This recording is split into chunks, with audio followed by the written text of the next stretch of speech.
Supervisor Heide. Here. We have a quorum. Thank you. Item B is approval of the agenda. Any comments or questions by the board? Hearing none, I need a motion to approve. Mr. Supervisor, Mr. Heitman. I move we approve the agenda as written. Motion's been made by Trustee Heitman. Is there a second? Second. Second by Clerk Horvath. All those in favor of approval of the agenda signify by saying aye. Aye.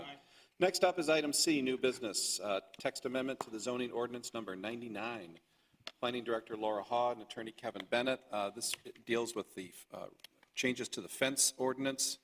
I'd like Laura to give us some historical background on this particular item. I think she also has a PowerPoint on this, so we're working on that. We do have several members tonight of our Zoning Board and Planning Commission who were invited just to lend their ear and advice on this item. Who is here tonight from the Planning Commission? Okay, who's here from the Zoning Board? Same guy. Oh, who's here from both? All right. Well, that's good. So we have a good cross-section of both groups.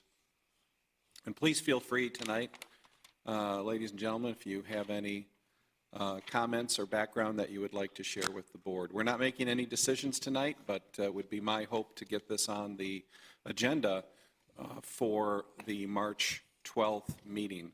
Now, I understand, Laura, because this is a text amendment, that this would only require one session with the board and not like an ordinance that would require two separate readings. Is that correct? Correct. As a zoning ordinance text amendment, one reading by the board. Okay. All right, then, Laura, take it away. Okay, thank you for that introduction. As Supervisor Heise just said, there are a number of representatives tonight from the Planning Commission and the ZBA and the Building Department that can speak to the issue of fences, perhaps very, very detailed, and are experts in that area for questions.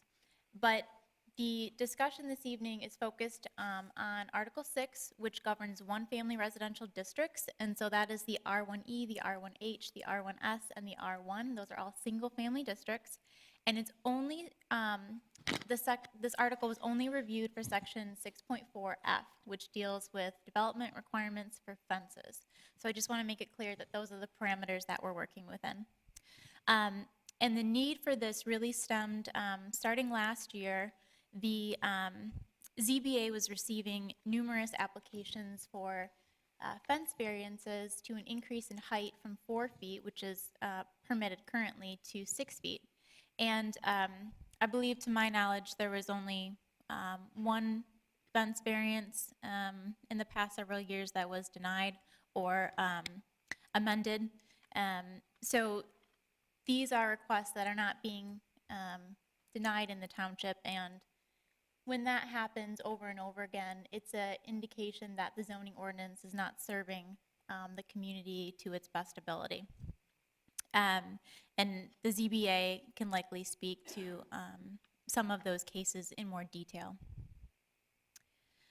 In Article 6.4, there are 4 types of fences that are provided for. The first are protection or security fences, and this is really where the variance requests are coming from. This is where the bulk of the proposed changes for this text amendment come from. Then there are also decorative fences, which are shown here at the bottom. There is a privacy screen fence, and then there are dog runs and outdoor enclosure fences. There are no changes proposed to those other 3 types of fences.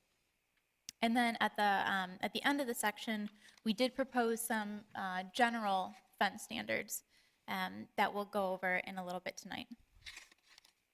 So the Planning Commission has considered fences at numerous public meetings in 2018, including a study session, and did hold a public hearing on this matter with a recommendation that the board consider this as well. And I think one of the important things that the Planning Commission took a look at is the fact that there are many subdivisions in our community. There's I think 16 or 17 cluster housings, and the same for residential unit developments, especially in the western portion of the township in this area over here. And the result of all these different cluster housings and residential unit developments is that there are homeowners associations with very specific covenants that govern fence regulations. So the impact of any text amendment to the fence ordinance will have an impact on some neighborhoods, say for instance Green Meadows, just south of Ann Arbor Road, but may not have a significant impact on Ridgewood, say for instance, because those covenants that are more restrictive, of course, take precedent and govern. So the first provision that we'll take a look at is the protective or security fences. And this is the current regulation that fencing can be up to 4 feet in height in the side or rear yard up to the established front building line. So you can see where the number 2 is, that the fence at 4 feet in height can go all the way to the front building line of the house and then enclose the perimeter of the lot within the setbacks. That is how fences are today. What is proposed is that fences can be up to 4 feet in height, no closer to the street than the established midpoint of the building line closest to the street. And that if there are 2 different midpoints, if the building is not symmetrical, then the midpoint that would be furthest set back from the street shall control. And then fencing can be up to 6 feet in height in the side or rear yards.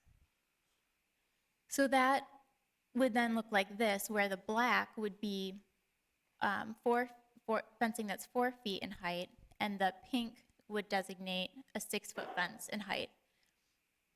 And the reason for this is to provide some more of a setback from the street for that fencing and create more of a welcome atmosphere streetscape. So if someone wants to put a 4-foot fence in, you revert to or we stay with the current perimeter, or it's even this midpoint rule for a 4-foot fence? The midpoint rule would control for all new fencing. And this is something that very similarly, the city of Livonia was going through, they were being inundated with variance requests. They were having 2 zoning board of appeals meetings a month just to handle the load. And in 2018, they looked at a text amendment as well and considered a change to the 6 feet in height increase. And they have provided the midpoint, and I've talked with the building team in Livonia, and they say that this is working out quite successfully. And there's other communities that require the midpoint standard as well. Laura, can you go back to the previous, the one before? I guess I'm not understanding. So in the case where the fence goes up to the front of the house, all of it can only be 4 feet. I get it. Correct. This is the current condition on the ground today. And then, for instance, if someone wanted just a 6-foot fence, then similar to Livonia, it could run along the rear building line of the house, but no closer. Correct. And 6 foot cannot go to the front. Correct. So what has the building department been approving up till now with a 6-foot fence?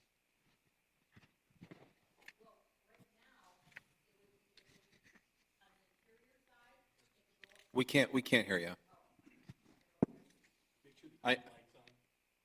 I know that sounds, You want her to use this one? Sure. Oh, there you go. no. So you got to guess which microphone works. There's 3. It's like We're going to have all 3. door number 1, door number 2, or door number 3. Hello? Okay. So currently what we would do, this is a corner lot here. No, this is not the corner lot. Okay, so right now this is an interior lot. So 6 foot would be allowed to go up to the front of the house currently. Yes.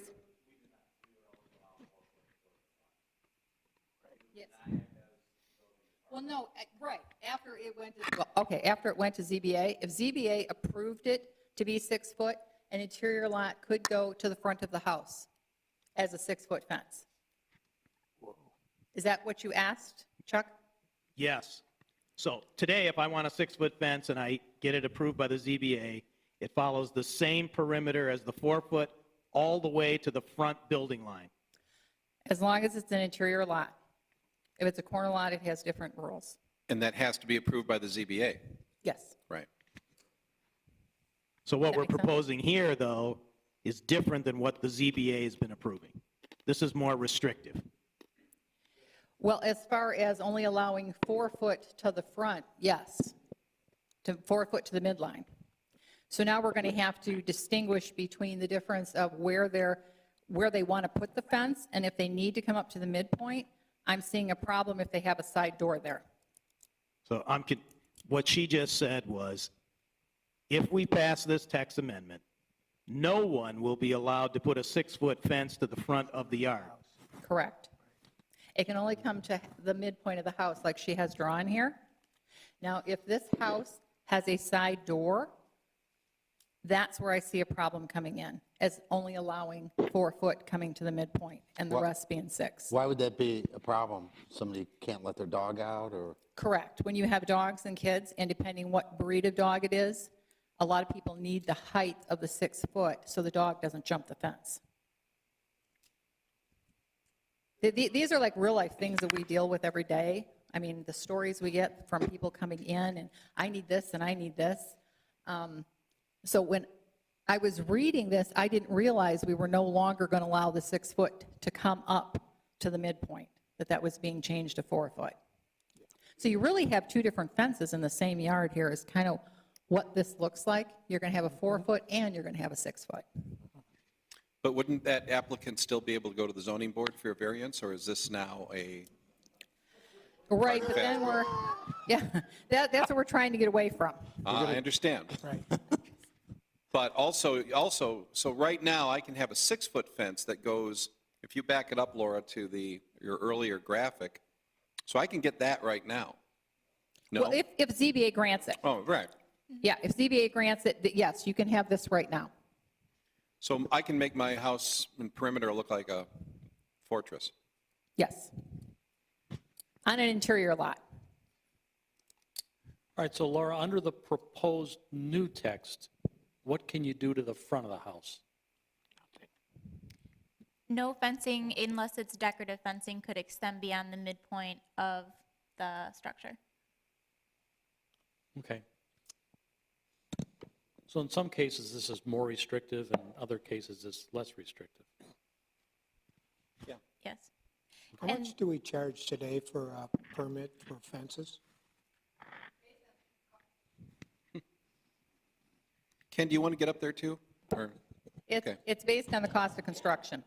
So it's a $30 application fee, 70 for the first 1,000, and then 15,000 for every portion thereof thereafter. So out of 18 of these that we've been getting, That's for a fence permit. Now, if you're talking ZBA, that's something different, if they're going to ZBA. ZBA, they pay $200 to go to ZBA. so I'm losing that money too. Yeah, because it costs us like $500 just to have the ZBA meeting to pay the members. And then there's the legal notice and all the mailings that have to go out to within 300 feet of each corner lot, or each point of the lot. So ZBA is not, it's not making money, it's not even breaking even. But ZBA is not supposed to make money, from my understanding either. Well, you So if brought I up- wanted the maximum flexibility as a homeowner, I would want the law left the way it is. So I could go to the ZBA and have my fence anywhere I wanted, up to the front of the line.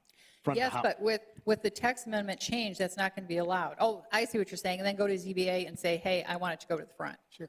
Yeah, I guess you have that option. I've been getting that. All right. Yep, you would have that And as a option. result, the ZBA has basically become the fence committee. Correct.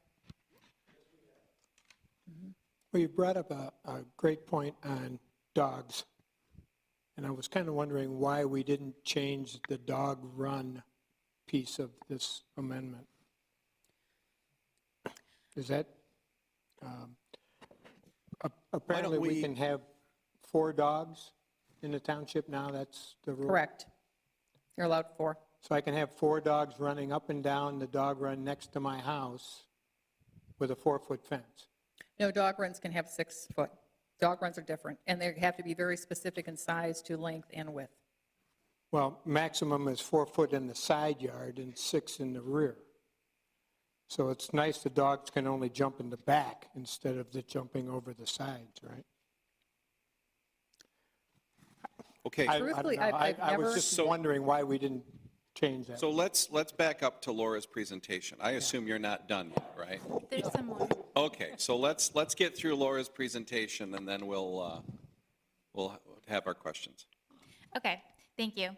I think that the benefit of showing this graph is that there is flexibility in that if the township does not wish to, continue with the midpoint approach, that could easily be removed, and it could be the front building line if the township so wished, or the midpoint line could still be used, but this could be 6-foot fencing all around and removal of the 4 feet.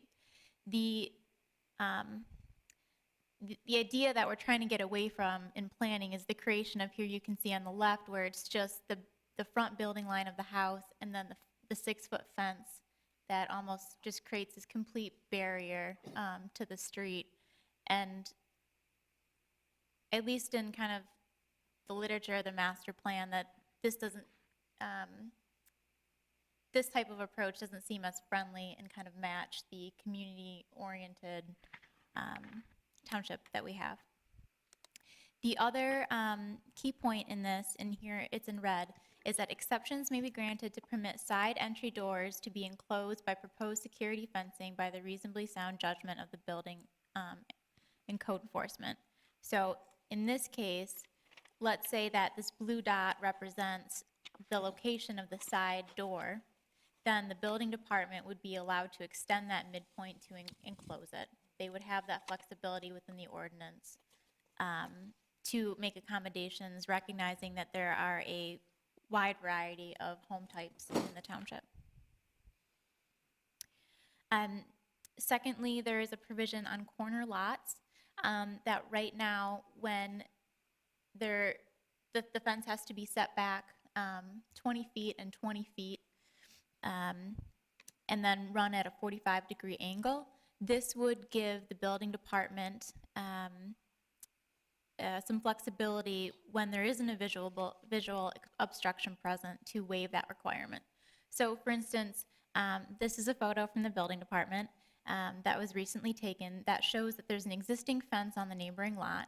And if this homeowner wanted to add a fence, even if it was 4 feet today, that they would have to provide a setback and a setback. So you can see at the end in the far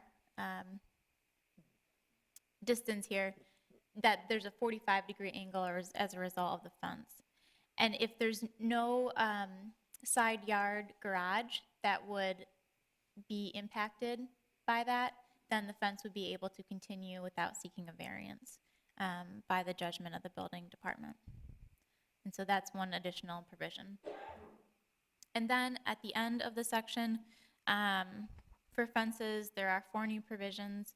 The first deals with fence maintenance. This is very standard and routine in most all fence ordinances today. Gives the building official some latitude in inspecting residential fences. There is a provision for clear vision. We already have this section in Article 28.25, but this references that and would make homeowners more aware when going through this section of their required setbacks from driveways, for instance, even for decorative fencing. It specifies the appeal of a decision. Right now, this section doesn't say if a permit is denied, what process you follow. This just identifies the ZBA as that authority. And then lastly, appearance.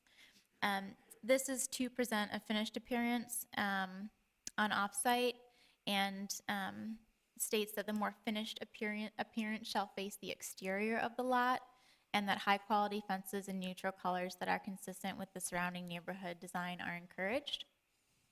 And then accompanying this section, not in the ordinance, but what we would like to develop is a residential fence guide, kind of just a one quick cheat sheet that would help homeowners, especially new homeowners, know the different types of fencing available in the township and what those would look like. So here on the left side, you can see that this would be the finished appearance has to face out. Different shadow box, wood fencing, vinyl, and then decorative metal. So we see the outside of all these fences. The inside, which was less attractive, is the one I'm going to look at all the time. So if I put up the fence, I'm looking at the bad side while my neighbor is looking at the good side. Correct. And a lot of times, most of the fencing that's made today is, both sides are of equal quality. This is more to encourage that if you did put up sort of the typical wood style fence, that it would be finished on both. It would be an incentive to finish on both. What do we do with fences that are already there that Grandfather. we just grandfather them in? Because, I mean, we have a lot that are nice on one side. Correct. And they would be permitted to stay. Okay. If there's any questions, I'm happy to discuss them, and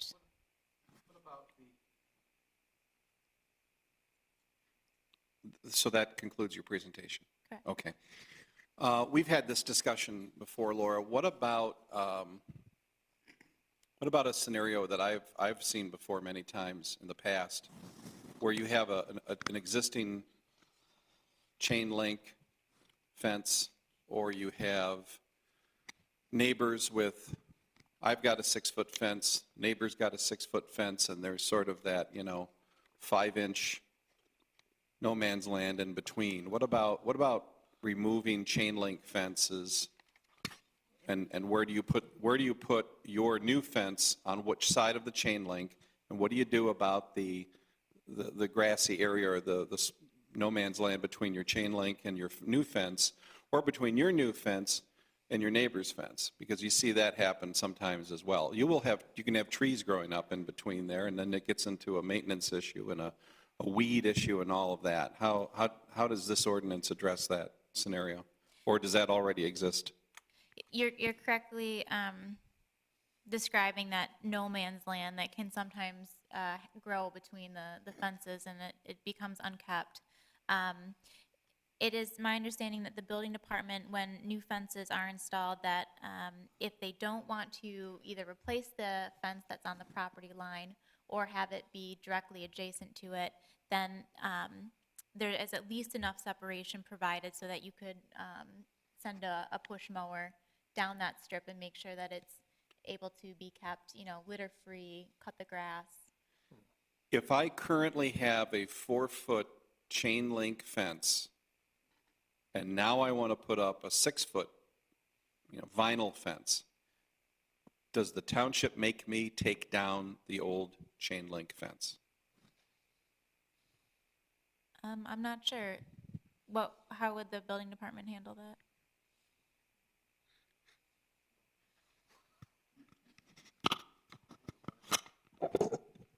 Okay, we currently do not make them take it down. If it is their fence, they always want to take it down because they don't want the double fence. The problem comes in when it's the neighbor's fence. The neighbor will not let them touch it. They want it to stay there.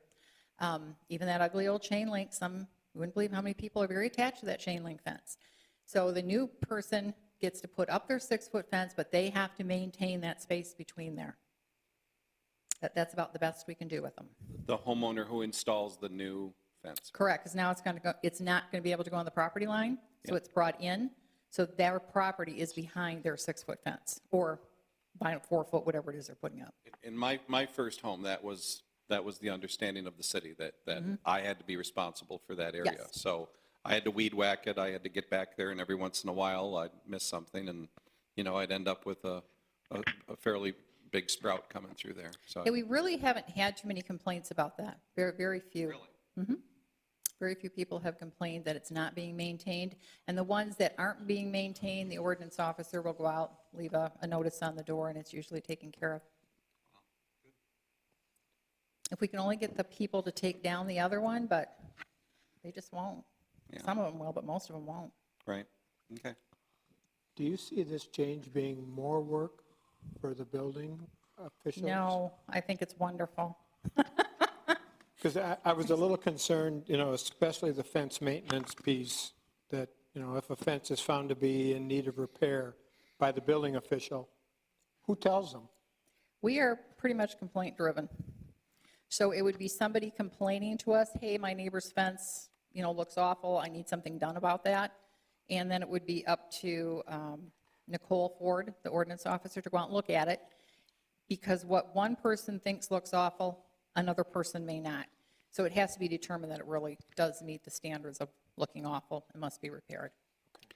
And Laura, in some of the earlier documents that I saw from you, and I think it would be helpful to have the board see that, maybe you kind of alluded to it earlier, if you could show us again what zoning areas of the township we are talking about. And that is, so we're really not talking about, we're pretty much not talking about anything west of town.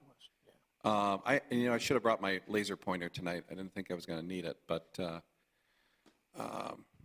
anyway. And then also too, Laura, I don't know if this is the same map, but you showed me a map where, like, over the last, I don't know what it was, 8 years of fence variances that have been granted, and they're all pretty much bundled up in the, kind of up in Lake Point and around Township Hall here and south of Ann Arbor Road. I mean, that would be what we're looking at for the most part. Correct. Early on with the Planning Commission, we did take a look at all the cluster housings and the residential unit developments, and we specifically only mapped those. So this has a number of subdivisions, even if they're just typically platted. And so the other map had just the areas that had covenants that governed fencing outside of this ordinance, and then it also mapped the location of all the variances. And there was a heavy concentration in the Green Meadows area, in this area, just east of the township, and then northern in Lake Point. Lake Point has a homeowners association with a fence rule? No, Lake Point. No. A lot of these variances have been granted up there, and you can have fences in Lake Point right now. That's not an HOA issue. There are many other subs that have HOA restrictions on fences. We do our best to inquire with applicants about any local restrictions that arise out of their HOAs, but we do not, and I'm looking at Mr. Harb, we don't enforce, the township does not have the ability to legally enforce HOA restrictions. That has to be done by the HOA. But what we try to do is catch, folks who don't know, they don't know that there's rules. And a lot of times people will show up and they'll say, I want to put a fence here and there. And we'll say, where do you live? And we try to have those, bylaws on file so that we can remind them of their local restrictions. And also, if they're more attuned to what's going on, then they should be going to their HOA as well. Mr. Harb, you raised your hand. Since I called him out, so I want him to. I thought Lake Point's HOA was voluntary anyways. I don't think they have I think it's voluntary. I'm curious whether the building department has added a kind of a checkpoint on the building application. So I come in, I want to put a fence in. It meets the township ordinance guidelines, but it doesn't adhere to the subdivision guidelines. Is there a checkpoint where they say they have checked with the Yes. local subdivision? It's right on our application. There's a whole thing there that they have to actually read and say that they do not, yes, they do, or they do not have an association. They have to circle it and they have to initial it. That they have an association, but that they check with the association. There's no policing side to No, that, correct? no, we asked them, and by them signing that, saying that there is no association, we kind of know pretty much the subdivisions that have associations. And then if there's one that we go, oh, no, we know you have an association, go back and check with them. And most times they do not come back. How do you deal with a situation, most HOAs in modern subdivisions do not allow any fences. So how do you avoid the situation where someone says, I have a permit, I'm going to build a fence, but it's against their HOA rules? How do you avoid getting the township in the middle of that? Well, I'm going to back up for a second. So when you look at the sideline requirements that Laura was talking about for the front line, right now you can go to the front line with the township, correct? In our subdivision, you cannot go to the front line. You can only go to the rear line. So we see someone putting up a fence that's going up to the front line, and we approach them and say, hey, wait, you can't do that. And they say, no, the township said we could. And we say, yeah, the township said you could, but our building use restrictions preclude you from doing that. So we just kind of a checks and balances there. Thank you. Yes, we do not police homeowners associations. They kind of have to do that themselves. It's like you have to, if you have new residents move in, get your deeds and restrictions and bylaws over to them so that they understand it. But we do at least ask. All right, so you have some statement on there that says your homeowners association may supersede this permit rules. Yes. So we don't get in the middle of you gave me this permission. We have that on all of our building applications. It's on the fence, it's all on you the can regular do. building. And that's on your BZA system, PZE system? It's not? No, the applications are just something that we created and they have them at the counter or they're online for the actual application that they fill out. Okay. So question for the members of the zoning board. If the goal is to reduce or eliminate these types of requests, is this going to accomplish that goal? Why don't we bring them forward as if they were, Come on up. Come on down. It's informal. Okay, my name's Bill Pratt, and I sit on both the Planning Commission and the Zoning Board of Appeals. As a matter of fact, I will say that I started this whole mess because when I got on the Zoning Board of Appeals and started looking at all of the applications that we were seeing, as I said before this meeting, at a trustees meeting, fully 75% of them were about fences. And that's just the case it is. I went back to 2011, and there are easily that many applications about fences. Two things I will say about this, and in the need to be completely honest here, I missed something in this change in the zoning ordinance, because I believed when we were going to go to 6-foot fences to the midpoint, we were going to go to 6-foot fences to the midpoint. And I think that change needs to happen, because the issue that was most often brought to us, and you guys can confirm this, is dogs.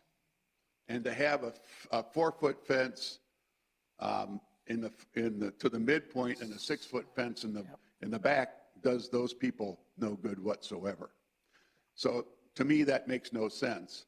I missed that little sentence in the end of that change. I would like to see that. I love the midpoint. I think that's the right way to go.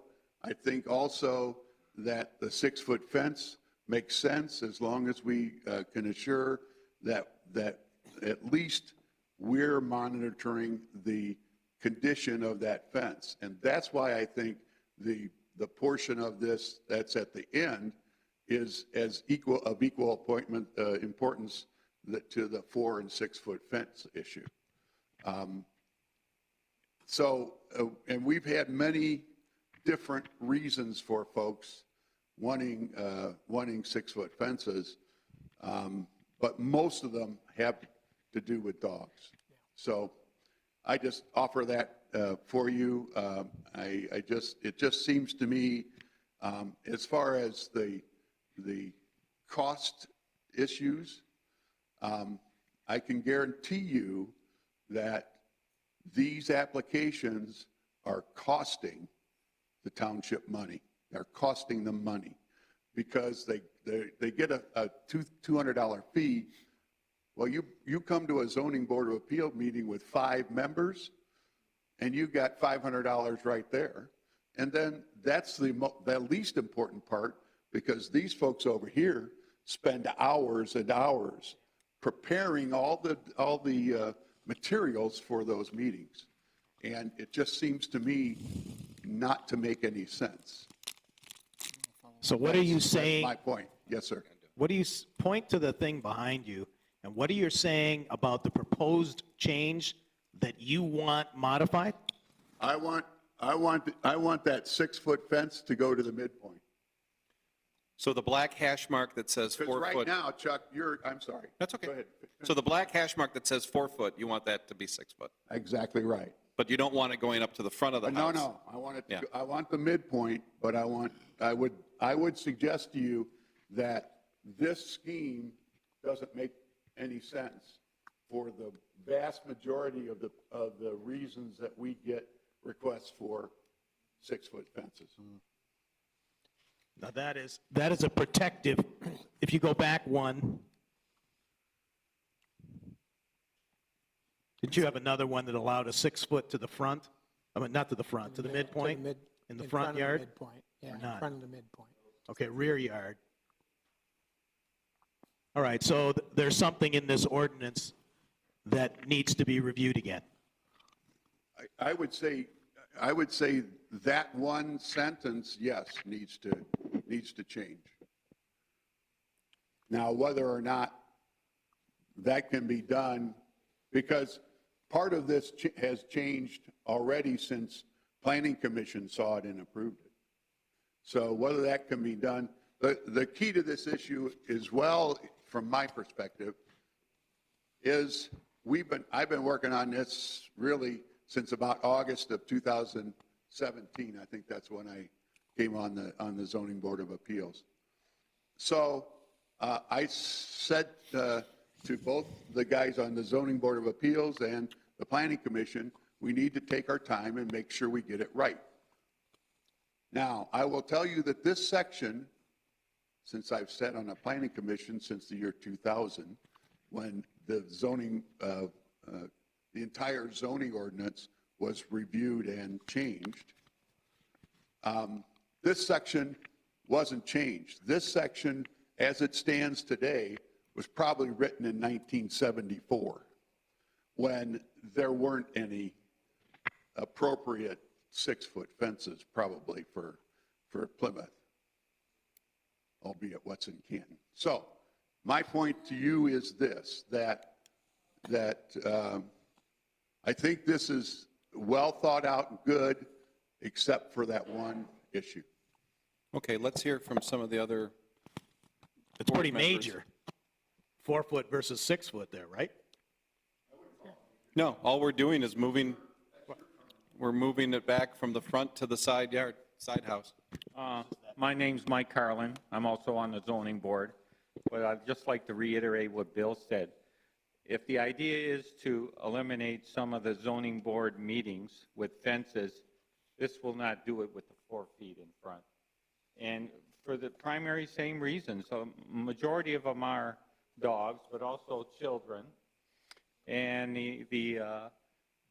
I would guarantee you, the way it stands right now, just about anyone that asks for a 6-foot fence is going to come to get a variance. So that's how I see it. Okay. I'm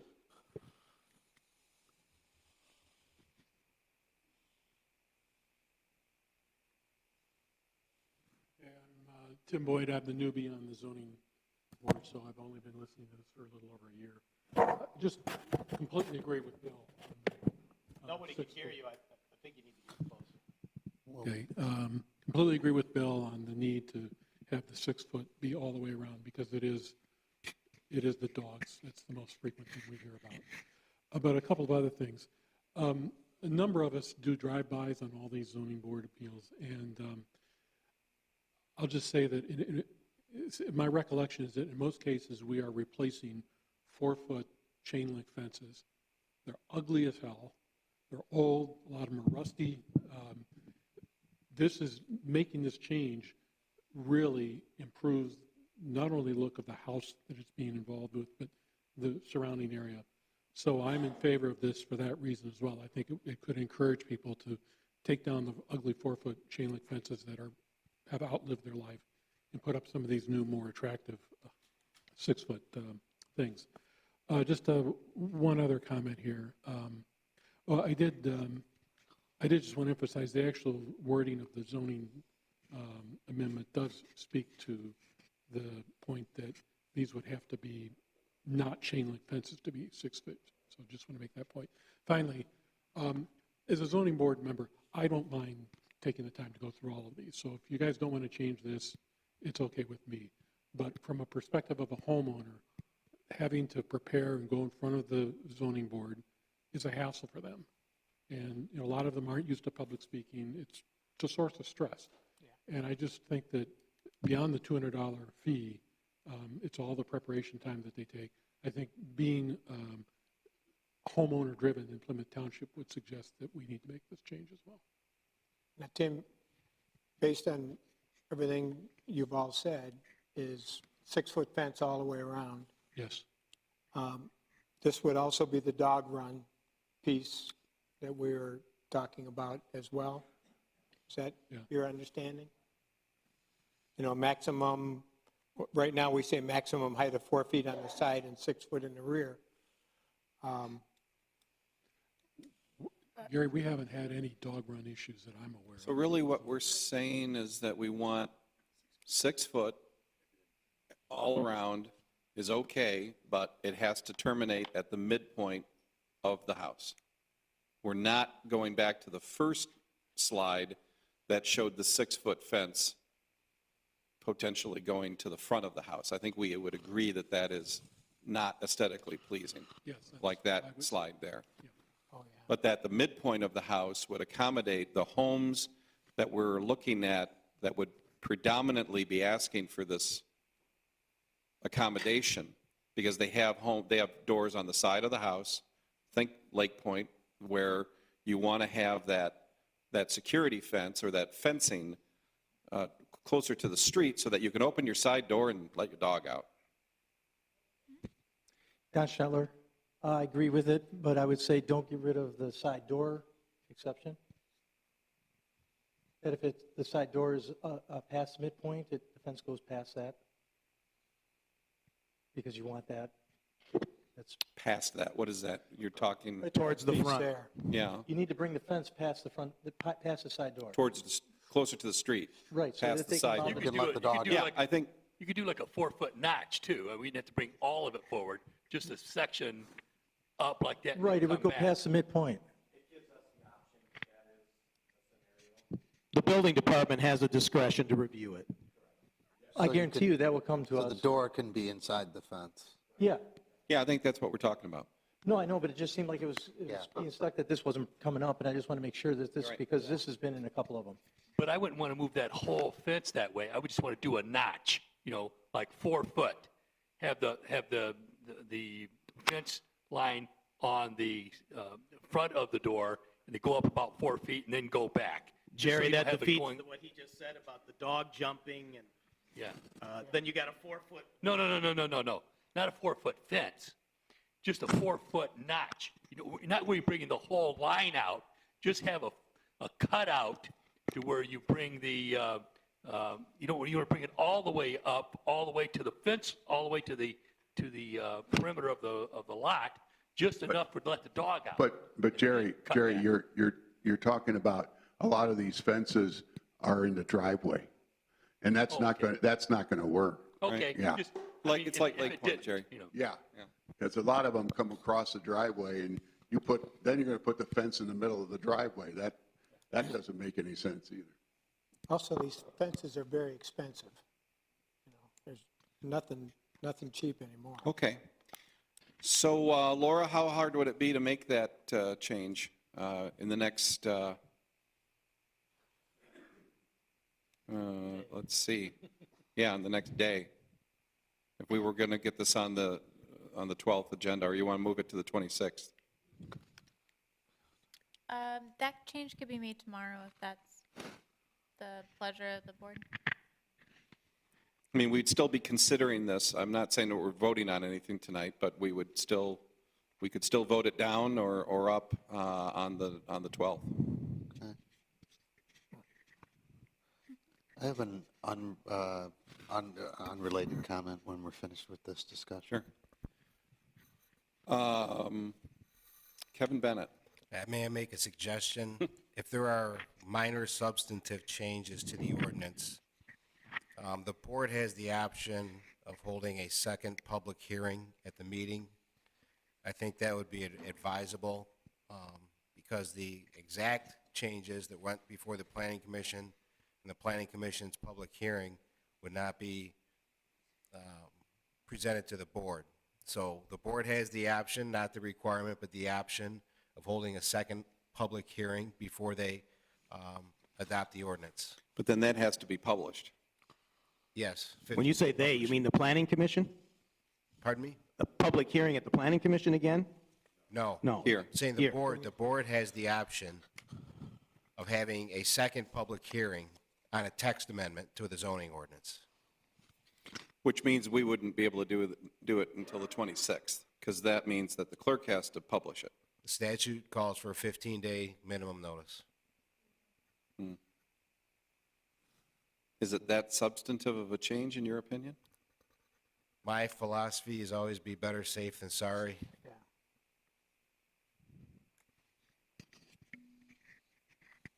It's been this way for 40 years, so another What's 2 another weeks. 2 weeks? You can, maybe, if you have somebody coming in with an application, you could tell them something is changing. Also, the ground is pretty frozen, so right now, nobody's going to be putting a fence in. Yeah.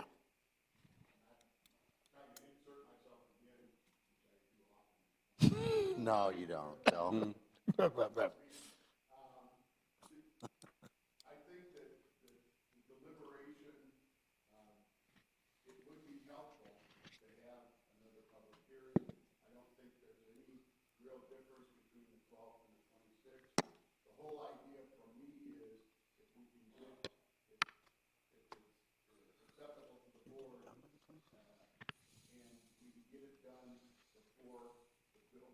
Right.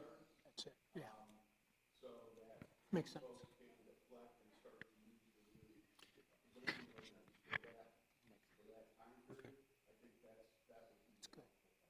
Okay, so, and I agree with you, because that's one of the reasons why we're having the discussion tonight, to tee it up, so that I think Sherry's got at least 7 applications pending right now, because people are ready to get to work on this. So, and I see the ZBA members are laughing, because they know that if, without this, that probably all of those will be coming to you guys. So let's shoot for the 26th then, Sandy? Is that, Sandy, can we is get that it in doable? the paper 15 days notice for the 26th of March? Because next Thursday would be when it could be published.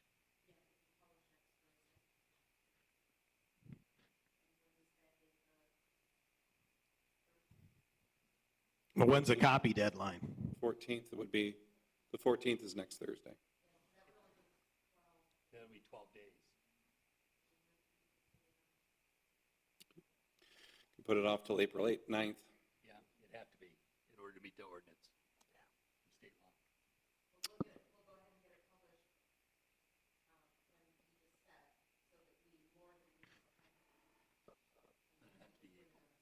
And then, Sherry, can you kind of hold people off and let them know what's going on? No guarantees, but what does that do to your schedule? Yes, I've been holding them off already.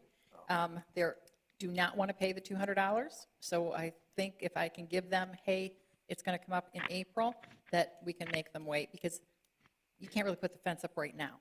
But they want, because you have to apply 30 days before, that's why everybody is like, let me get on that CBA agenda. So I think we can hold them off a little bit longer when it looks promising. They also have to select a different, new kind of fence, perhaps? Almost everyone now is coming in with vinyl, or they're coming in with the more shadow box type. They're not really coming in with stockade fences. I mean, I haven't seen a stockade fence in a long, long time. Okay. So are you taking more questions from the board? Yeah, any questions or comments from the board? So I have a couple of things, and it affects the ZBA and the Planning Commission. This 40-year rule about 4-foot fences was put in place by design. Jim Anowitz led a lot of that, I think. And they wanted to avoid the Fort Canton look is the word that we use, the stockade, and the Southern California look, and that's still that way today in Southern California. Everybody has the fences really tall. So somebody thought about this, and it was considered undesirable years ago. Now, apparently, things are changing, and are we absolutely sure? Because ZBA rejected, prior to 2000, everyone was rejected. No, they weren't approved, maybe even prior to 2004. So something has changed. Are we doing the right thing? And are we being smart about it? I'm asking these rhetorical questions since we don't want to make a mistake. We're undoing 40 years of experience. Well, hold on. I want to hear from the ZBA, and I want to hear from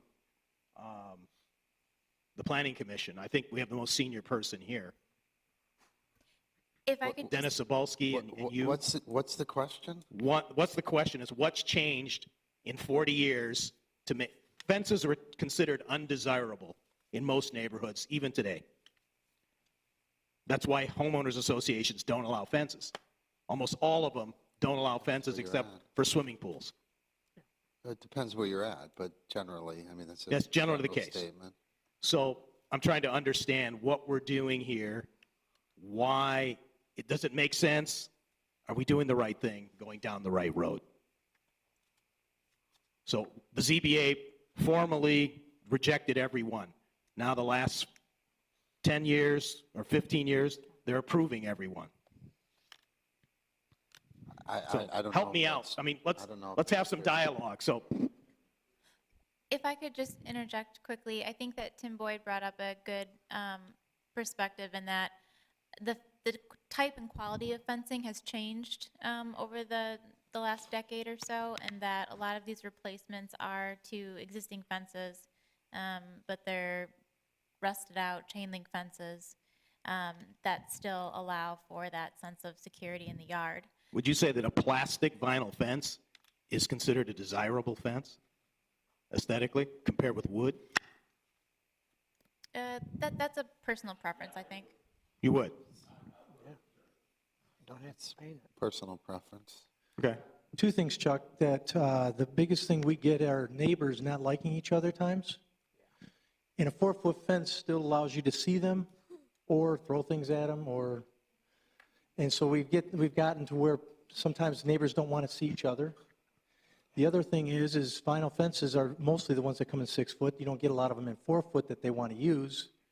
Cyclone fences or the chain link fences only come in 6 foot for residential that they use. So basically everybody's gone to the 6 foot in all the cities around us. And we've been up and down as far as, is it that we're not wanting to change and become like everybody else, or is it that we're going to stick with the 4 foot? And since I've been on the board, everybody's been changing. You haven't been on there very long. No. 2 years? Yeah. All right. That's why I'm trying to understand what is different. So you just That's brought what up I've something. seen in 2 years. You just brought up something about neighbors not, before I heard nothing about that, just neighbors dogs. and dogs. So now it's, Dogs at 4 foot greet each other. Same shepherds, and then the people. So those are the two common denominators that I've seen in 2 years. okay, so if I live in a subdivision that doesn't allow fences, I use a You notice they got more land between them, though. electronic fence. So I was on the ZBA for 10 years, 12 years, something like that, long time. And it's the same experience. I mean, people would pay their fee. They would come to the ZBA. They almost always had a very reasonable reason, a rational reason. A lot of times it was dogs. Sometimes it was because they had small children. They lived near main roads.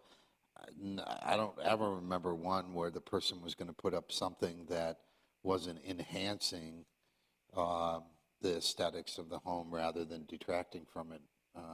I can't remember a single incident of that.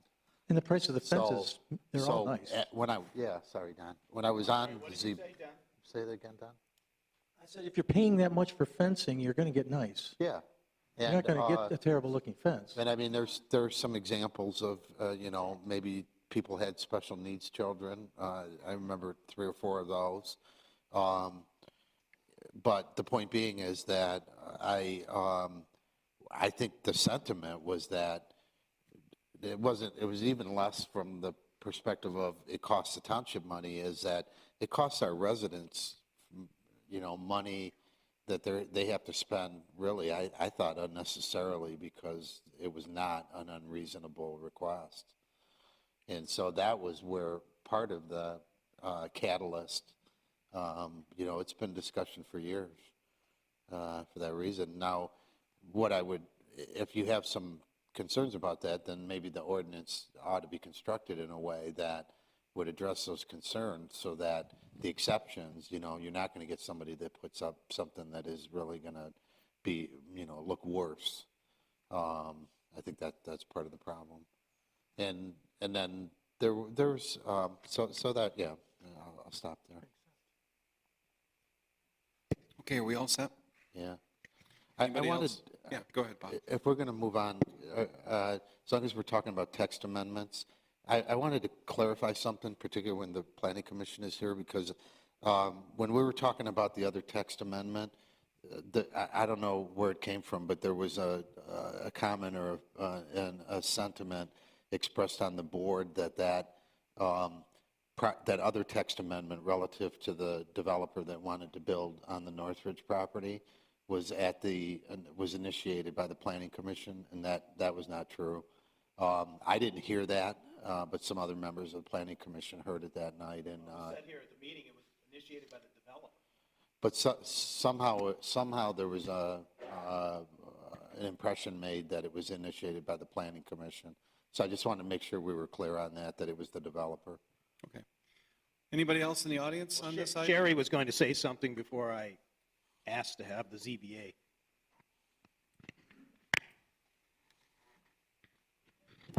I was just going to answer your question. Society has changed. People no longer really want to deal with their neighbors overly much. They work all day, they talk to people all day, they want to go home, and they just want to be private in their yard. They have children, they have dogs. We have so many large dogs now compared to what they used to have. Those large dogs will run right through electric fences unless you have them very, very well trained, which a lot of people don't do. And I think that's where we're getting a lot of change as well. Okay, thank you.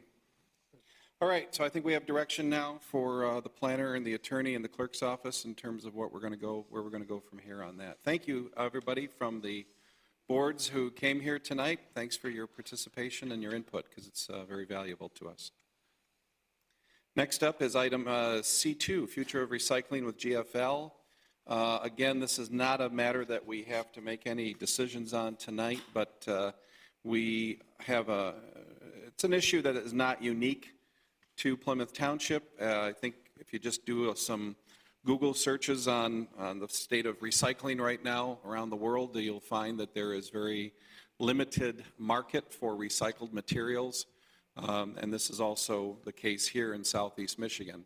We also have a situation where, despite our best efforts to educate people on the do's and don'ts of recycling, that we still have a lot of spoilage that finds its way into the recycling waste stream.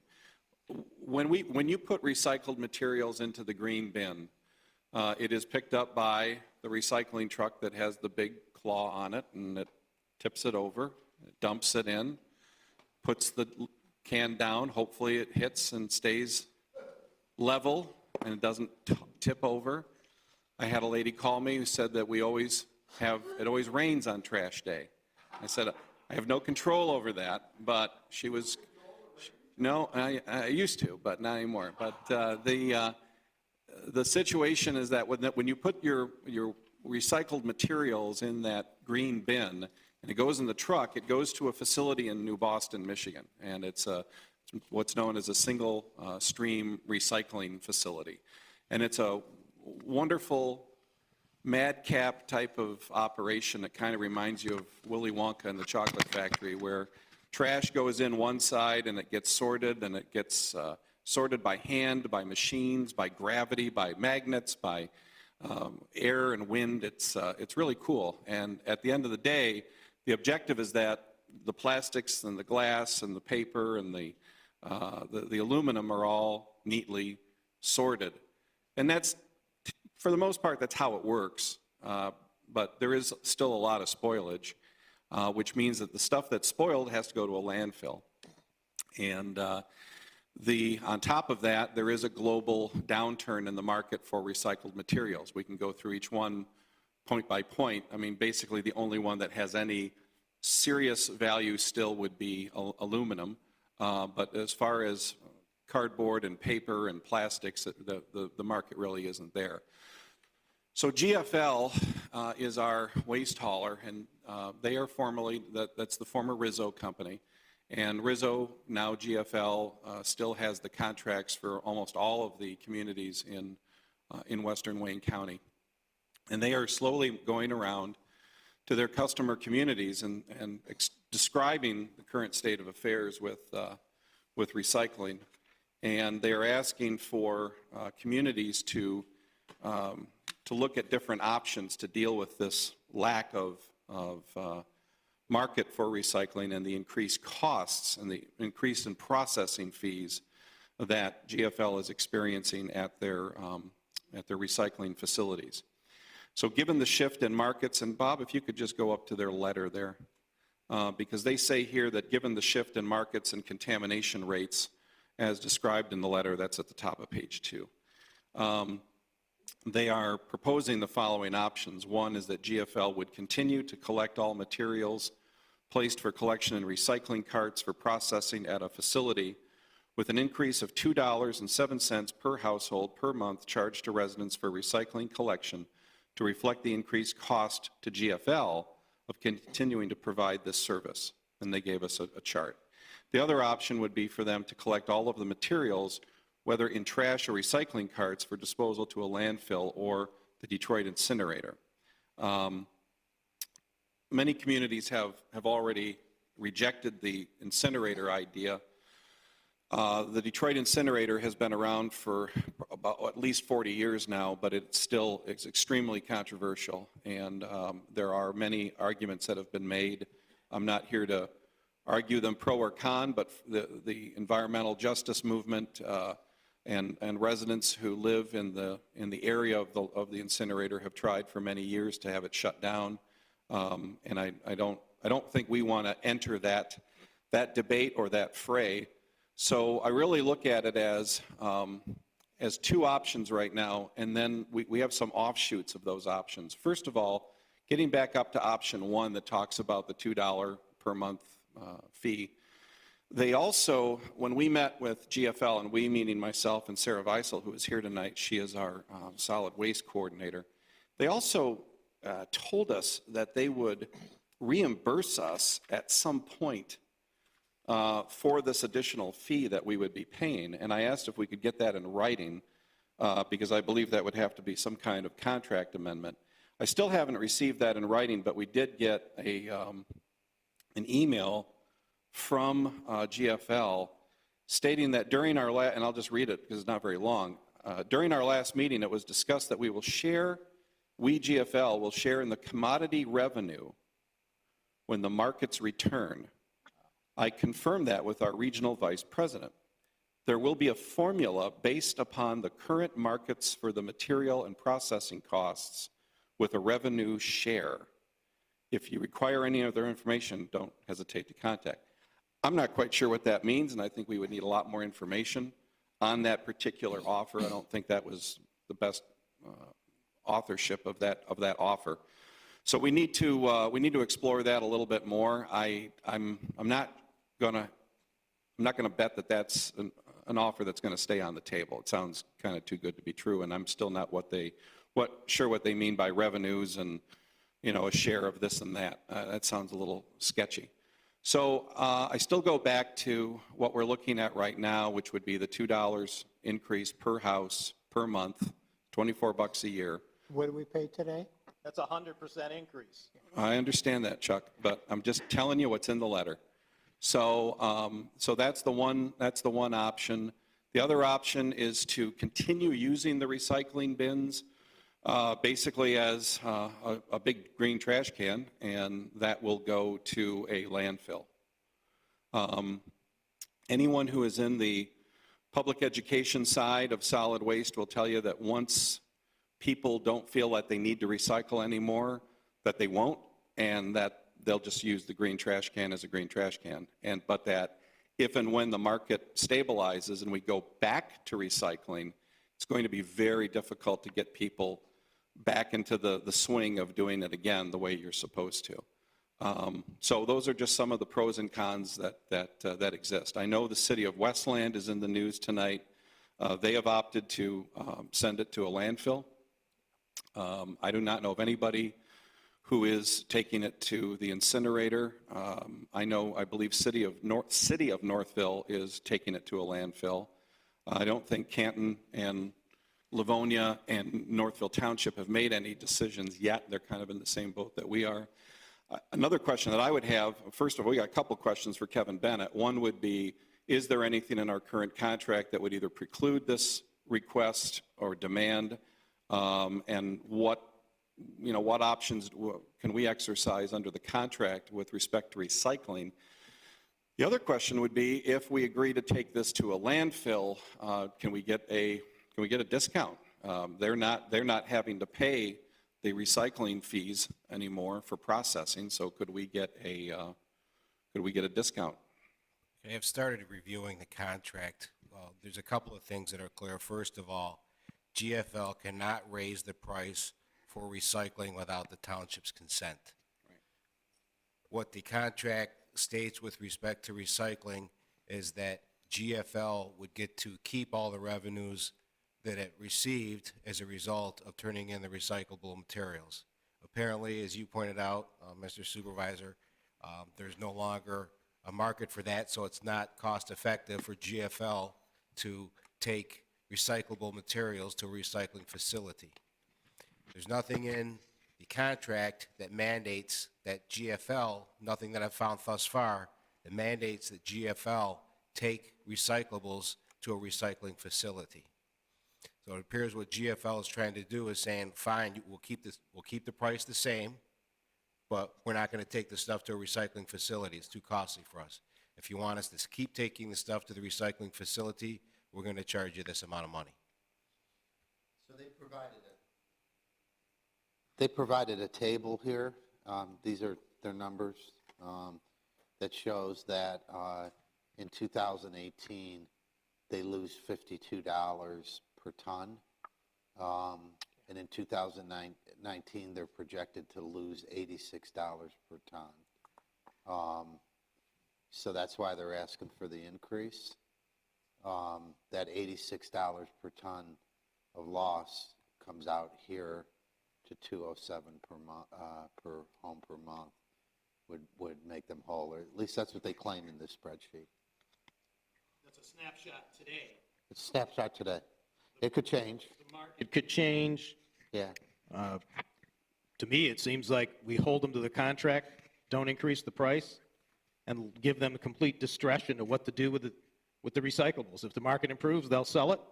If it doesn't improve, they'll landfill it like they're doing. So we do nothing.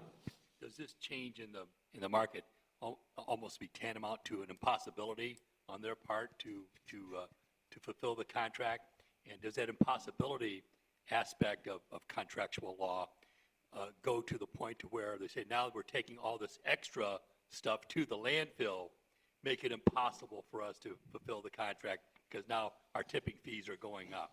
It's kind of a two-part question. Okay, with respect to impossibility, usually that's referred to as a force majeure. There's not, I don't know if there's a force majeure provision in this contract, but force majeure is not traditionally applied to market conditions. It's applied to acts of God, hurricanes, war, terrorist attacks, things like that, not to market conditions. So I would say that they would not be able to use impossibility as a reason to back out of this contract. What was the second part of your question? No, just that the impossibility had two aspects to it. One, not having to take it to a recycling facility because the cost would be prohibitive. And two, now that I've got to take it to a dump, my tipping fees may double. And would that be, Well- tantamount to impossibility? Or another way to ask that question, if I may, is that assuming that their numbers are valid, eventually they're going to go bankrupt, right? And if they go bankrupt, we have a performance bond that we can go after.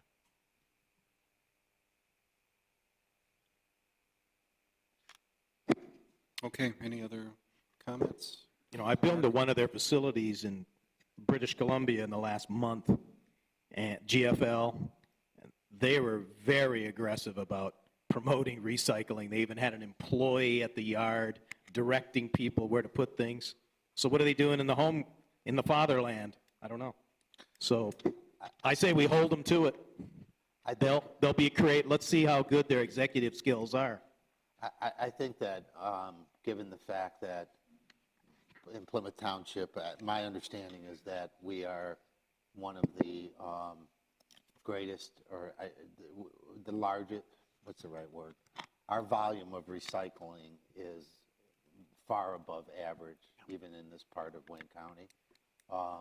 And therefore, that indicates to me that our homeowners are very interested in recycling and are very, very diligent about it. I know my wife is. She drives me nuts. But she washes the stuff out before she puts it in the recycling bin. And I say, you just wasted a gallon of water. I do too. Wait, take that off the TV. But my point being is that Plymouth Township residents have been traditionally very diligent about recycling, and I think most people wouldn't mind the $2 extra fee given the market conditions. I don't think they would either. Me personally, I'd be happy to pay 20. It's a sad situation that recycling has become an issue of profit rather than sustainability. Yeah. It is. So I'd rather pay the $25 and keep it recycled. I would, if we were going to agree to this contractually, I would want to put a clause or an amendment to the contract that guarantees that they will take this to a recycling center instead of taking it to a dump or to an incinerator. And if they don't, then we can get tremendous amount of penalty fines back from them. How do we creatively enforce that? Well, we get the cops to follow them down to the dump. Well, taking it to a center doesn't necessarily mean it's getting recycled, because it can get landfilled from the MRF. I've been to the MRF. But that can happen. That can happen right now, though. Yeah. I mean, that's been happening. So tell me why you want the residents to subsidize a major foreign corporation, that this is just part of business risk, and they probably told their staff to raise prices. That's what traditionally salespeople do, is their job is to raise prices. I think the reason for that is that, as I articulated, is that, I mean, it's very clear. There's stories on the news every day. Pittsburgh's burning all theirs. I mean, there is not currently a market for recyclables at this level. That's likely to change someday, but I believe that our township residents are very conscientious about recycling, and I believe our residents won't mind the $2 given the market conditions. But what does the recycler do once they've got it? But I think that's a great idea. Can we? I mean, how do you mandate it go into the recycled stream, to follow it from point A to point B? Well, I mean, hide inside an Amazon box. We can't guarantee what's going to happen with the recycling material right now. I mean, and that's been going on for a couple of years. So it's a choice of either you take it to the recycling facility, you pay a little extra in the hope that it's going to be processed, because other communities aren't going to be doing it. So ours is now going to be So what you're saying is more valuable. What you're saying is, what's to guarantee that the recycling firm is not going to just dump it in a landfill? Right. Well, I mean, that's their job. I mean, they're trying. That's how they stay afloat. Otherwise, they're going to shut down too. If it's not like there's absolutely no market for recyclables. It's just not. The market is very poor right now. It'll probably recover someday when the price of oil goes up. But I mean, even with cardboard material right now, that's more of a China trade war sort of fallout that we're seeing. That's corrugated. Corrugated material, yes, sir, I understand. That's the key. But anyway, that's a very interesting thought. Another concern that I have is, and I raised it earlier, and I think Sarah would agree, because that's one of her main jobs is to help us with public education. Once the word is out that I don't really have to recycle anymore, 2 years from now, if we come back now and say, okay, now we're going to recycle again, people are just not going to, they're not going to care. They're not going to go back to it the way they used to, I guess. What's interesting about that point, though, is that nobody is required to recycle today. It's 100% voluntary. There's no law that says you can't throw your cans in the trash. But people are doing it, and you drive down the streets on trash days, and the recycling bins are overflowing, which means people care about recycling in our country. Bob, we get phone calls every week. People want more. They want a second bin. Yeah. So it's not even, and I think if people found out, well, I mean, this is getting out all over the place, but if we just said abandon the program for $2 a month per house, I think people would be outraged. I think a lot of people would be outraged. Well, you don't have to abandon it. They can keep picking it up, and then it's their job. So you have a couple of alternatives. $2, and then we try to certify that they're sending it to the MRF, or you do nothing, and they keep picking it up in the green bin, and they make a decision each week of what to do based on the market, or some other things that maybe, having a salesman just come in and say, I want a price increase, they'd be thrown out in the real world. They got to come up with some alternatives to help us. Kurt, I'm trying to, first of all, how bad is Plymouth Township's recycling? If we're good, maybe we're putting clean, we're not polluting it with diapers or whatever. Also, well, we are. It's not perfect. So, but are we a source of valuable recyclables? I don't know. Also, what if we went to another idea? One pickup a month, first week of the month. Just asking for a price increase with nothing to mitigate it that's not good salesmanship. But even then, one pickup a month, I mean, you drive through a lot of the neighborhoods, take a look at it. I'll just speak for my house and for a lot of my neighbors. We put out more recycling every week than we do trash, except maybe at Christmas. Maybe 1 week a year we might have more trash than recycling. And I think a lot of people would agree with that.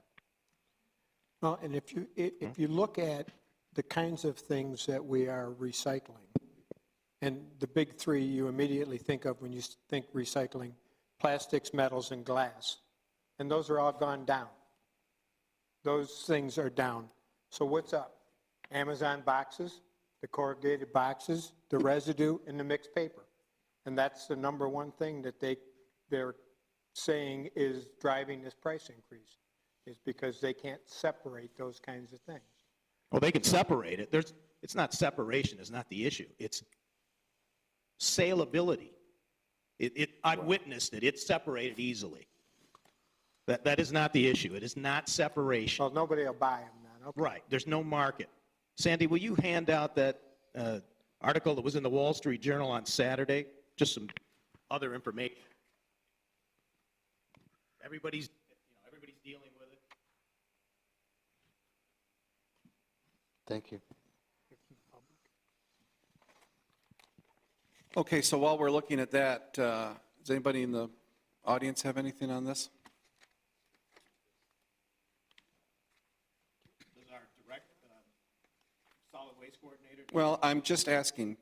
We have other people here right now who want to speak.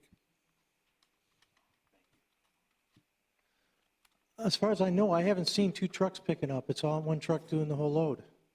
That's not true. It's a green truck. Picks it up with a arm on the side. It takes your green recycling bin. It tips it over into the roof of the truck, and it drives off. Maybe where you live, I don't know. I mean, I don't know how they do it. I mean, I know where you live, and you're in a different type of neighborhood environment. So I don't know if they're picking up on one load and then separating it somewhere else because it was one load. No, I've heard what you said from other people. They may have cut corners a couple of times, or a couple of weeks, or whatever. I think Sarah knows about that. And if you do choose to not, to go with the system that it all goes in the dump and we're not getting charged any different, I would tell you, just don't tell anybody. I mean, they're going to find out, but just don't make it a big thing because people still will recycle, I would think. You mean keep using the green bin? Yeah. Yeah, that's the do nothing. Go ahead. Mary Ann McLaren. I'm also a member of the Environmental Stewardship, Citizens Advisory Committee. So for recycling, I don't know what we're going to do about it. I've got this bigger picture besides just taking it to a recycling place. We all have the responsibility, and I don't know how we can get the community, the leadership from the board maybe, to find a way to make less waste. You know, I mean, the $2 fee to make sure it was recycled it would be fine for us. But I think we need to do more. The community needs to do more, needs to understand more. And I think that's really the making less waste. The West Coast is already trying to do that. Yeah. I mean, I received a small kitchen appliance through Amazon that was in the original appliance box without any extra boxing around it. So obviously somebody's trying to do something with that, but I think as a community, we've got to do a whole lot more. But I would be for the $2 fee. Remember, when you go to Costco, you don't get a bag, do you? I have been using tote bags, recyclable tote bags, for probably 10 years now. So I don't get plastic from anywhere. Sarah, do you have anything to add? Not really, yeah. Okay. I'd like to add something. Kevin? Yeah. I may have been a little hasty before stating that GFL can do whatever they want with the recyclables under the contract. I want to look into that a little more closely. Okay. And again, you know, but they've given us 60 days to make a decision one way or the other. But we also have driving the discussion is our approval of the solid waste budget for this year. We were going to discuss that at our last board meeting. I had it pulled because we weren't sure what we were going to do about this issue. So we still have some other questions of GFL, and I'm still intrigued by this reimbursement concept, but I don't think, I'm not quite sure they probably wish they could probably have walked that one back, but let's see if they'll consider something along those lines as well. Yeah, oh, sure, let's treat it like regular audience participation here. Not that you haven't heard enough from me tonight, but in any case, from my perspective, I just can't, $24 a year is nothing as far as I'm concerned. And I believe in recycling. I drive my kids crazy with recycling. And yet, what goes in my green bin, I can't, because there's just my wife and I don't put it out every right. week. I put it out every other week. And I'm the kind of guy who cleans everything before he puts it in there, because my son, who lives in Ann Arbor, says, if you don't do that, you're doing a disservice to the whole operation. So for me, $24 a year, I really would be concerned about folks finding out that you don't recycle anymore. So why am I bothering, and wipe my hands of it, and then you try to go back to it? I think you're really looking for an uphill climb. That's my opinion. Interesting was, to that point, refresh my memory, how are we charged for trash? Aren't we charged by the ton? How's that work? You want to address that, Sarah? We pay a monthly fee. So right now we pay $2.12 for recycling. No, for trash, for rubbish. Rubbish is the same, so we pay $7.60. Yeah, regardless to of how much we GFL. put in it. Correct. But that goes up The only every year. thing, the only time that it varies upon tonnage is yard waste. Oh, that's what it was. Yeah. When is the next price increase? In believe- the 5th and 6th year, we're currently, no, 6th and 7th year, we're currently in the 4th year.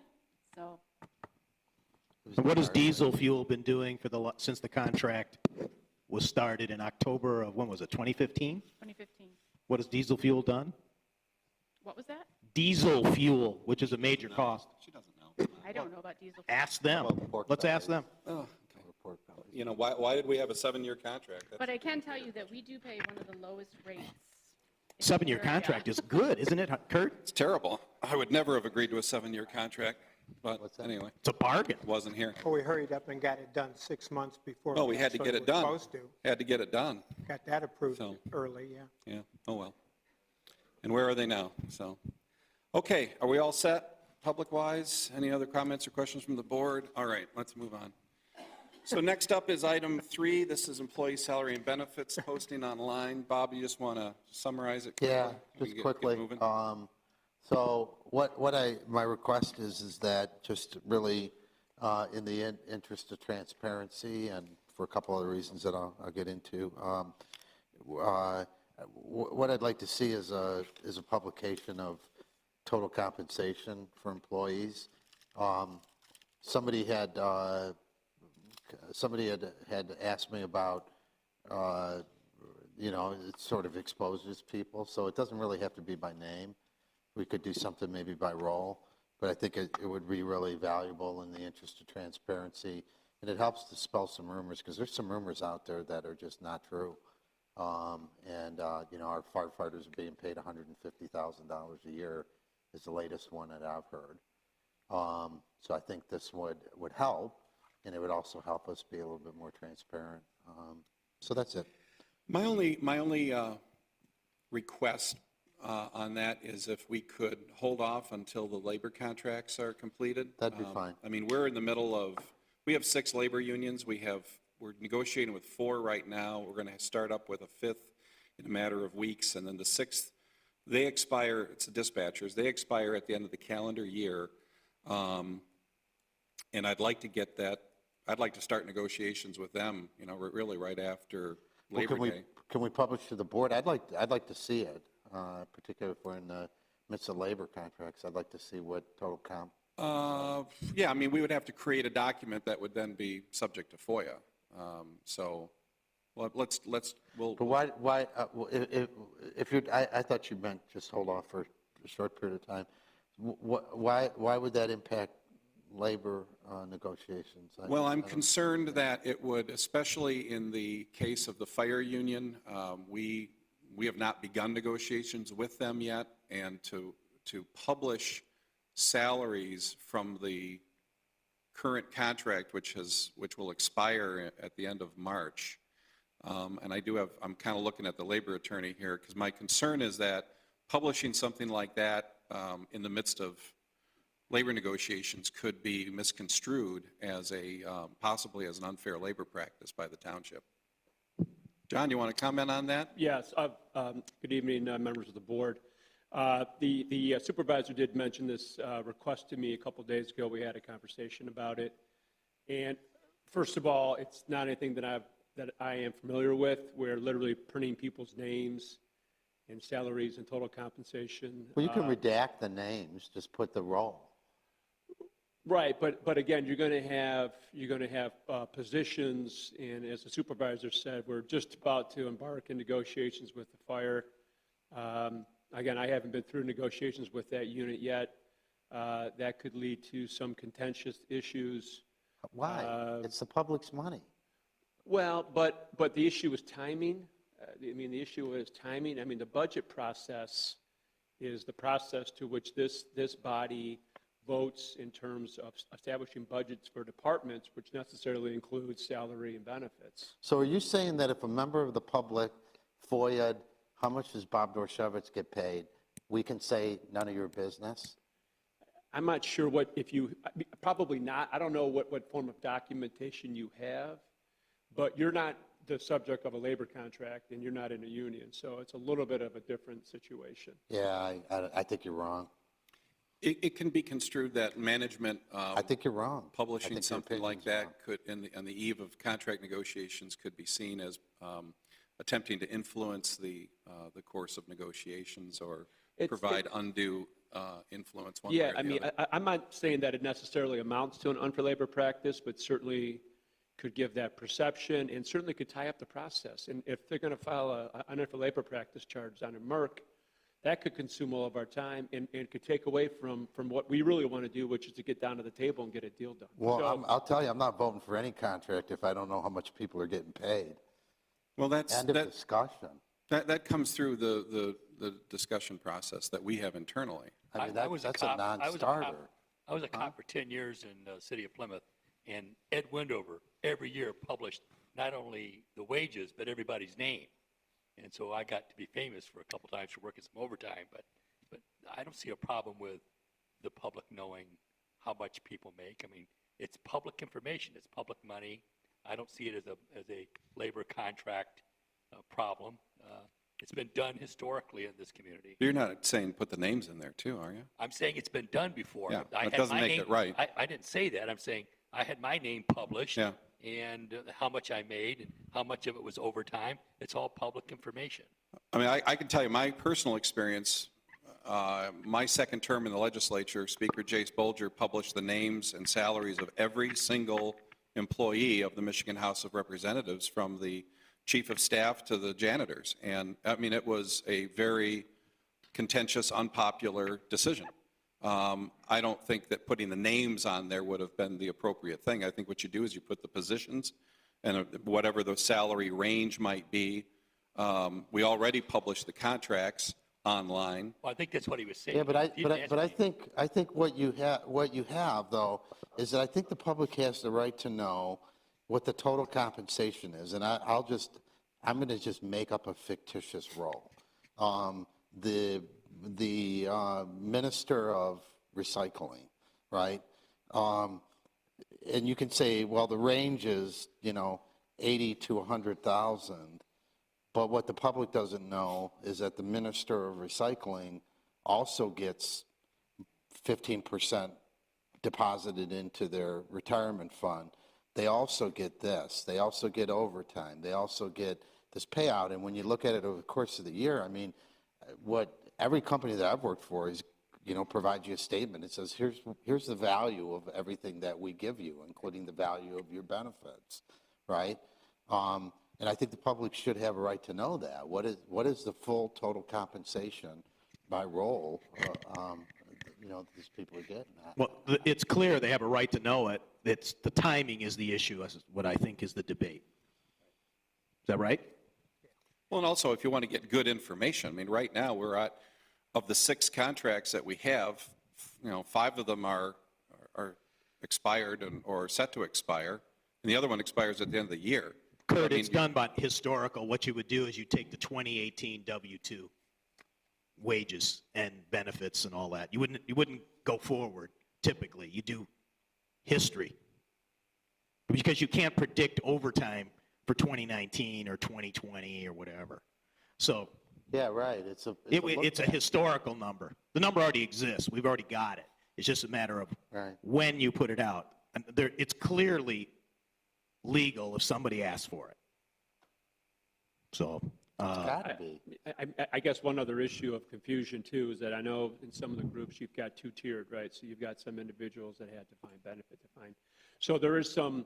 So you may have 2 people in the same position, but they may have 2 completely different packages. So do you publish both? Do you publish one? You say firefighter number 1, firefighter number 2. Sorry, depending on when you were hired. So, I mean, again, it's not as simple as just putting out the numbers. I'm saying I think that there should be some discussion in terms of what information is put out there in what form and under what circumstances. That's all I'm saying. I'm not suggesting it's an unfair labor practice charge, but it may be perceived that way, and that could be an issue, and that could cause us problems at the table. Okay. Are we all set for now? Sherry, well, before we, any other board comments? All right. Sherry? Do we ask public comment? Okay, I'm Sherry Palmerchuk, representing TPOAM. And if TPOAM would really appreciate it if our names were not put out there. We are not elected officials, and we just don't feel that that's a great search option for, hackers, identity theft, things like that. We have no problem putting all the rest of the information as long as names are not attached to it. And that's pretty much. I think that's a, reason. The purpose is not to out people, certainly. So I think that's more than, a reasonable. And then is this for all employees or just union employees? Is it All, requested? all, put mine out there. Put every I would employee be and trustee management? number 4. Okay, thank you. To give you some background information, you can search on a website right now for every employee at the University of Michigan, including their physicians, and it gives their pay and their supplement pay. And if they're a professor, what the supplement for that is. Does it list their total Their name, compensation? and yes, their name and the details. Every public university does that. Pardon? Every public university has that. Everyone? You can do Wayne State, Michigan. So, Okay, so it's not nothing else. It helps, push back against the, the noise that some people are being rewarded for political favors. It's a pushback. It says, look, here it is. We're transparent. We pride ourselves on being transparent. Okay, as long as our names aren't there, thank you. Gentlemen? Since fire seems to be the topic We here. need your name. Sorry about that. Oh, That it's was okay. not the We need your intent. name. Gavile, fireman, also union president. We would also like to be transparent, to add our hours worked in there. We are generally understaffed, so we take a lot of overtime to keep the stations open. So if you're going to put our final average wage in there, we would like our actual hours worked in there as well. That's a great idea. Well, the way it was done in the past, it would give every bit of the pay, including Kelly pay or whatever. Is Kelly pay still used? We don't really have Kelly, but 604. 604 has now replaced it. It would have that number in there. It was published in the newsletter once. Right. Or twice. Right. But you may see some of our wages higher because we're lower staff. Like I work 4 days straight just to keep a station open. That information needs to be in there. That's a great idea because then somebody doesn't draw the conclusion that you're making $150 an hour. Right. Yeah. I agree. Okay. And we also would not like our names in there as well. Yeah. Okay. Okay, anybody else in the public on this item? All righty, let's move on. Sandy? Some people may not consider me public, but my concern is that I work in the office where we do FOIAs, and we get numerous requests from places out of the state asking for the list of employees and all of their information. And my concern with that is at this point, we don't have to provide it to these companies with no idea what they're going to use it for. We don't get to investigate these people and find out why they want it and who they are and what they're going to do with it.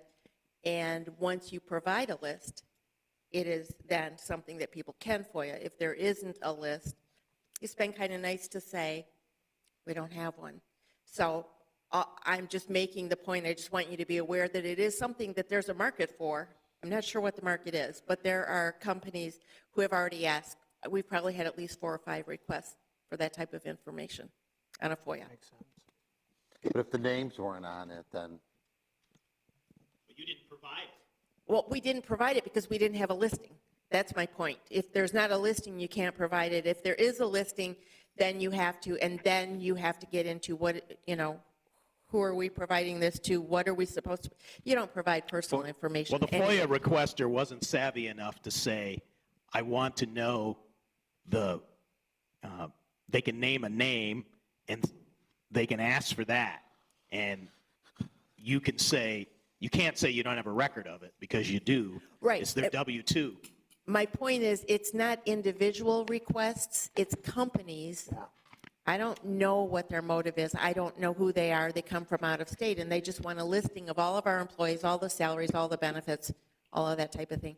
From my standpoint, I'm already gold-plated and making over $100,000 based on what's on the internet. So it'll prove that that's not true, but I just want to make the point that it does provide a report that is subject to FOIA from anybody who wants to ask. Okay, thank you. All right, anybody else? All righty, supervisor and trustee comments? Anybody have anything? All righty, item E is closed session. Need a motion? Mr. Supervisor. Mr. Clerk? I move that that a closed session be called for the purpose of discussing labor negotiations with labor attorney in accordance with Open Meetings Act, Section 8C, MCLA 15.268C. Okay, motion's been made by Clerk Vorba. Is there a second? Second. Second by Heitman. We have to take the roll on this, I believe. Yes. Supervisor Heisey. Yes. Treasurer Clinton. Yes. Trustee Kermy. Yes. Trustee Dorchevitz. Yes. Clerk Borba, yes. Trustee Heitman. Yes. Motion carries. Thank you. We are in closed session.